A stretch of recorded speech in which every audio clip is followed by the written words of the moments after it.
Oui, le gouvernement bruxellois s'est accordé aujourd'hui sur un deuxième train de mesures pour soutenir l'activité économique en région bruxelloise. Alors, il y a un accord de principe sur une prime unique compensatoire de 2 000 €. Cette prime, elle est destinée à qui? Eh bien, à toutes ces entreprises qui sont durement touchées par la crise, mais qui n'ont pas dû fermer et donc qui ne peuvent pas bénéficier des 4 000 € qui avaient été accordés précédemment. Ces entreprises ciblées ou ces indépendants, eh bien, les modalités sont encore à prévoir, mais ce qu'on sait, c'est que ça cible les indépendants et les entreprises jusqu'à 5 équivalents temps plein et qu'un budget de 100 millions d'euros a déjà été prévu par la région. Deuxième mesure, c'est pour tous ces commerces qui se trouvaient un peu dans une zone un petit peu frontalière. On ne savait pas s'ils allaient pouvoir bénéficier des 4 000 € octroyés en cas de fermeture. Eh bien là, il y a des précisions qui sont données. C'est pour les librairies, les agences immobilières, les car-wash. On va attendre que les gens passent, ce sera plus simple pour se comprendre. Donc 4 types de commerces qui sont prévus.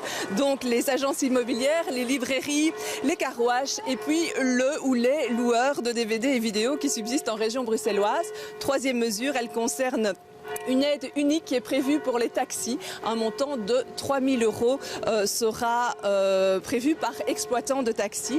Il n'est pas exclu qu'un troisième train de mesures soit prévu, mais à ce stade-ci, c'est encore un petit peu trop tôt pour en parler. Et des décisions, Stéphanie, sont prises également dans le cadre des logements et des locataires.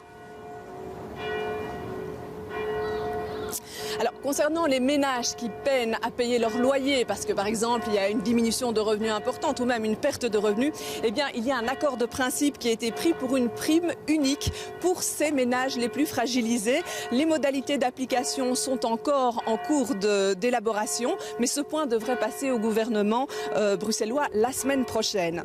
Un autre accord concerne l'assouplissement des délais de préavis dans les logements. On sait bien que pour l'instant, il est extrêmement difficile de déménager, c'est voire interdit dans certaines situations.